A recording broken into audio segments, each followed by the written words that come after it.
Right, it's about 9 o'clock at night. It's been a very, very busy Sunday, but I just couldn't resist giving you a real snapshot into the bees that are in this hive here. That's right, I've got my bees finally into my stone concrete hives. I've only filled one of them at the moment. I will do a split. I've still not worked out how to use a crown board in them, but I just wanted to kind of bring you along on the journey and give you that snapshot to say, right, today we've got bees in the stone hive. I also need to clear up one little error that I put on the previous video. So when I spoke to Ross about it, he said he does use perlite in the mix. So he makes the concrete as insulative as it possibly can be. He swears by these hives. I don't know if they work. I'm really excited to try it. I'm not going to listen to what other people say. I'm going to give it a go for myself, and I'm going to use my own experience to inform other people. I'll open the colony up here at the moment. There is a glaring error with what's going on down there. I'm going to fix the glaring error tomorrow, but for the time being, all you need to know, I've got a stone hive that's built out of concrete and we have some bees in it. Right, so there is no denying it. It is very difficult to get the roof off. Absolutely weighs a ton, really very heavy. But the fact that I've spoken to Ross and he's told me that it's got the perlite in the mix here has given me a little bit more comfort to go ahead and actually put some bees in it. And I'm really, really interested to see how they get on. I've given them a very, very strong double nuke of bees on Langstroth frames. And the glaring error is that there's no crown board in there. So they effectively got a massive double brood void on top of them that I'm gonna have to fix in the morning because it is about 9:15 now on Sunday, which is great because it means that I can do videos so late, but it's also not so great because I've got work tomorrow. So I'm gonna open these up. I'm not gonna put a bee suit on. I'm completely stupid. They're all gonna come up and sting me. You definitely need to watch that and stay till the end of the video. So I'm peering in now. I know I caught you with that little teaser, didn't I? Here's the first one coming to get me.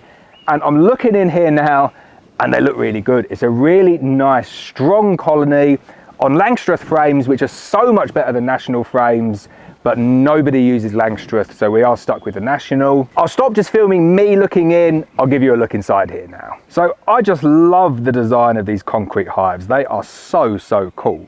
Really industrial, rustic concrete. I know, I'm just being a complete tease. I'll get over the top and I'll show you these bees.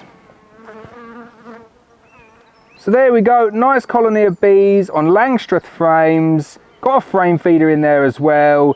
They seem relatively content. I know you can't really tell a lot from just the bees clustering up like that, but I need to work out how I'm gonna fix a crown board on here.